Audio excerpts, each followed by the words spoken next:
Hey there, joining you guys live from ADD Sports. We got Alex, Danny, and Day here. We're going to be talking about a variety of different sports topics throughout our channel. But our first topic here is going to be recapping some of the games from this weekend. We had the wildcard round, and to start it off, we had the Bengals beating the Raiders. Day, what did you think about that game? It was a good game. Came down to some questionable calls, but overall, as expected, I thought the Bengals should beat the Raiders and did beat the Raiders. Joe Burrow was playing great. The Bengals have, Jamar Chase, Joe Mixon. The line's an issue, and it's going to show when they start playing some better teams that can't keep Joe Burrow upright, and that's going to keep him out. But, as expected, first game of the weekend. Typically the game where the Bengals are bounced from the playoffs for the last 30 years, but tables have turned there in Cincinnati. Alex, what did you think about that game? I totally agree with you, Day. It's been their first playoff win in 31 years. The first text message was sent in 1992. There was a little bit of questionable play on Derek Carr. He threw that game-losing interception that he could have thrown a little bit of pass. Maybe get Josh Jacobs more involved in the game.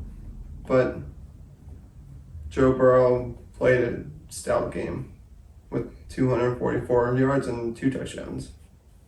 Yeah, absolutely. It'll be interesting to see Burrow's evolution throughout his career, because we all remember how good that LSU team was in college, and he does not seem like he is missing a beat in the pros. It seems like he's adjusting and just getting better and better. I love his connection with Jamar Chase in the pros. Yeah, pretty impressive bringing that. The young Tom Brady comparison.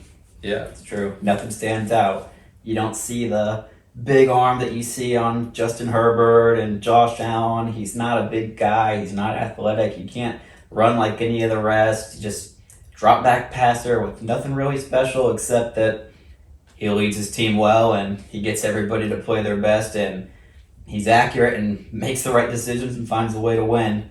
Plays a lot like how you expect, with Tom Brady, just makes everyone better. Also, the Raiders had plenty of possessions in the beginning of the game where they could have capitalized on touchdowns instead of field goals. Yeah, good point, Alex. So the next game we're moving on to is the Bills bludgeoning the Patriots. I must admit, I didn't see this one coming. What did you think about this one, Day? Well, it was a surprise. I thought with the cold weather and everything, it was going to be a bit lower score, and a Belichick defense. The Patriots, they've owned the Bills forever with Brady. Bills have, I know they split the season series in the last game. Buffalo went without punting, which was the first time ever against a Belichick coach team, but I didn't see 7 possessions and 7 touchdowns and just, more touchdowns than incomplete passes from Josh Allen. Played exceptional. The Bills, at their peak, when they are playing their best, they're the team that easily whipped the Chiefs, that, they have no trouble beating the best, but yes, they're also the team that lost to the Jaguars and the Steelers, and you never know what you're going to get with them, but just put everybody else on notice. They're that team that you just don't want to play, because if they do show up, you're not going to beat them. Alex, why don't you break that one down for us? What did you think about that game? I honestly did not expect a high-scoring output from either team, but the Patriots seem to not have any number on the Bills' offense. Josh Allen just drove down every single drive and pretty much scored every single play. And that Bills defense has been good all year. And today it just showed. They're like the number 1 ranked scoring, number 1 ranked overall defense. That first Mac Jones interception by Micah Hyde was an amazing play by Micah Hyde. The ball was well placed, but he was just in the right spot at the right time to intercept it. Yeah, it's really interesting. We had touched on Joe Burrow being a good young quarterback, and Josh Allen. He's been in there a little longer, but he seems to sort of have hit his stride.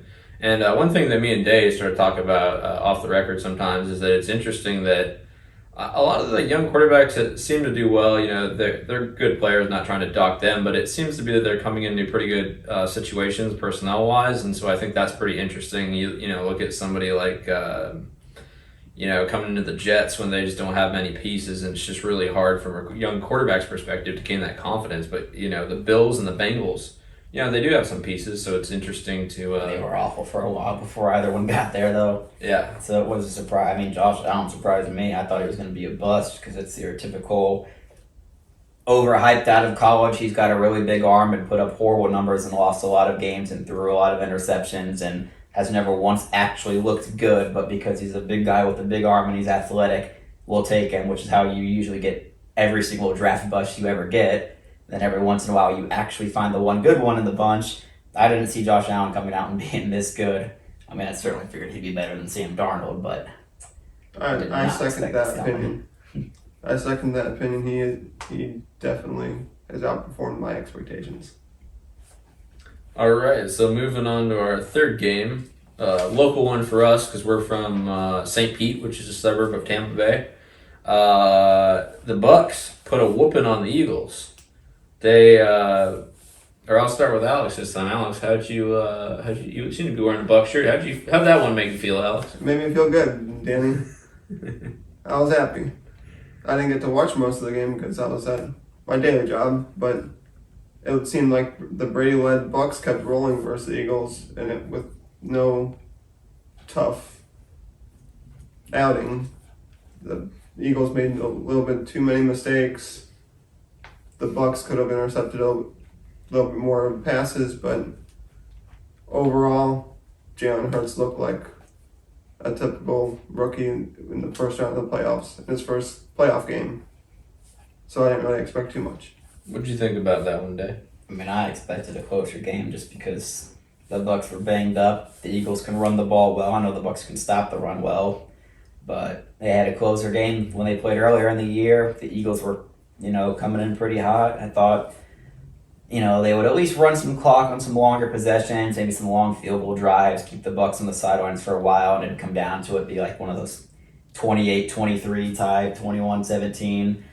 I didn't expect the Bucs to take a 31-0 lead to start the game, but the defense is playing like they did in their last playoff run.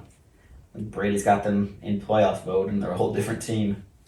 Yeah, I think in my personal opinion is that in the playoffs, a lot of it comes down to just the matchup of the two teams, and I kind of felt like the Eagles' biggest strength was something the Bucs are really good at, which is stopping the run. And man, Vita Vea inside just wreaks havoc. Being 350 pounds and just a freak athlete at that size. I mean, other than Aaron Donald, I think you can make a case that he is the premier defensive tackle in the NFL.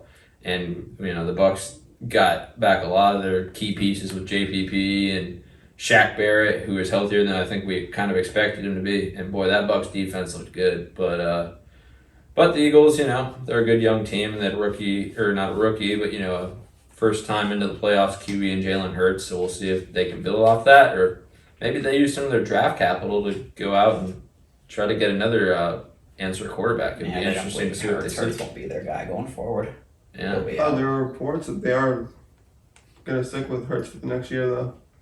So it'll be interesting to what the Eagles do in the offseason. Yeah. That's what they always say until they find their guy. A little misdirection, we don't know. But I guess we'll find out at draft night, which we're going to be doing a live podcast draft night. So stick around for that one. Stick around for that one, yeah. Absolutely. All right, the next game that we're going to cover is San Francisco edging it out in a pretty close one against the Cowboys. Oh, this one's a little bit of a doozy, guys. Alex, why don't you start us off with a little recap of this one? Well, Danny, I was able to catch this game at night, and it was a doozy. The 49ers took a 16-0 lead in the first half. Luckily, the Cowboys finished off the first half of the score with a Dak Prescott to Amari Cooper to end this half. In the first half, Jimmy G was pretty efficient, got them downfield, got a touchdown and a couple field goals. For the second half, they came out and scored a touchdown, but then the defense just let the Cowboys come back. And then Jimmy G threw an interception, and then the next drive was a fumble. It came down to the wire. But man, that end of the game play call, it's a little bit of question for me. They should have just kept throwing it out of bounds, or gave the ball to the official. That's the Cowboys in the playoffs. I'd expect nothing less all year long when they're being hyped as the best team, and maybe they really are them boys. They can beat anybody. They're streaking. They're going to be a threat in the playoffs. No, it's the same Cowboys we see every year. Whether it's Dak Prescott or Tony Romo, one and done. They get their consolation, their NFC East champion trophy. That's like their Super Bowl. So, but the Niners are looking good. Yeah, the Niners are kind of that streaky team that seems to have made it in the playoffs by the hair on their chinny chin chin, and they are riding the wave right now. So it'll be interesting to see if they can keep making noise, or if the Cowboys was their one big feat for this playoffs. It's like getting an extra bye week when you play the Cowboys in the playoffs. The Cowboys continue with their poor time management. I think it might be the curse of Stephen A. Smith. He's hyping them up so much that when they fail, I don't know. I think it might be a curse. He's a big Knicks fan too. They haven't done too great over the past decades. I don't know, man. Stephen A. hates the Cowboys. If I'm buying Skip. Stephen A. says, "Oh, this is America's team. They should do better. It's a disgrace." All this because he likes to make fun of him. He's why he posts every week after they lose. He posts a little video laughing about him, making fun of all the Cowboys fans. That's why he likes to bring Michael Irvin on there to make fun of the Cowboys. Well, I guess getting bullied by Stephen A. Smith, maybe that's hurting their psyche. I don't know. So now we're gonna move on to the Chiefs hanging one on the Steelers. How do you break that one down, Dave? Did anybody expect that game to be any different? I did not. The Steelers somehow lucked their way in on their last gasp of the now 3 years past retirement Ben Roethlisberger, who started the game like 5 of 14 passing, and Steelers did exactly what you expect them to do. Help everybody elevate the Chiefs and make them think that the Chiefs are the team now and they're going to be unstoppable, and we can ignore the flaws they've had all year long by beating the team that everybody wishes they could play in the playoffs for the first round. But, it's a shame that Raiders-Chargers game didn't end in a tie, because a Chargers-Chiefs matchup would have been a much better game. I agree on that point, Dave. I would rather see Steelers did not belong. Rather see the high-flying Chargers play against the high-flying Chiefs. But my breakdown of the Chiefs-Steelers, I didn't expect it to go any other way. My only surprise was it started off slow on both sides in the first half. But then Chiefs ended up winning 42-21, so what everybody expected. Yeah, that game was pretty much over at halftime from what I watched, and some people were wondering if TJ Watt could maybe disrupt Mahomes a little bit. That didn't happen too much. I mean, for the most part, in the first quarter, I guess. He had the first touchdown of the game, that fumble. Yeah, that's true. That's a good point. But once Mahomes got rolling and that offense got going, it was seeing the dust pretty much for the Steelers. I was a little disappointed, to be completely honest. I thought that with all that's been said on social media, I thought maybe Antonio Brown might suit up for the Steelers. That would be pretty interesting if he came back to support Big Ben one last time, suit up. But other than that, yeah, that was pretty much how we all expected it to go. So our last game we're going to be recapping is the Rams versus the Cardinals. How do you break that one down for us, Alex? I was kind of surprised because I kind of wanted it to be a little bit of a closer game. I personally wanted the Rams to win, only to give the Bucs a little bit of a tougher challenge. But all in all, it wasn't really a difficult task for the Rams to beat the Cardinals. I was a little surprised that Kyler Murray, although he was trying to get rid of it, he threw a pick six trying to get rid of the ball to avoid a safety, but he couldn't. Instead, he got a pick six.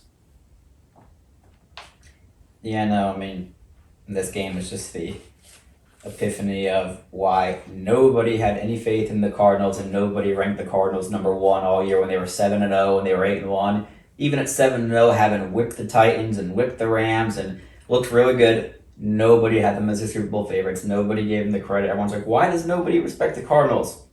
Because we knew this is how it was going to end for them. They weren't that good.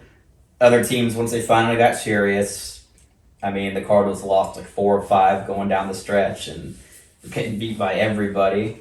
And the Rams, as inconsistent as they are, when they're actually playing to their level of talent, they're a top 3 team in the league. I mean, you're not going to find, more star-studded cast than that. You got Stafford and Beckham and Cup and Cam Akers and Sony Michel are really good backs, and Aaron Donald's the best defensive player in the league by a huge margin. Jalen Ramsey's probably the best corner. Von Miller, was making plays like he used to. You got Leonard Floyd's one of the best linebackers. The team is loaded.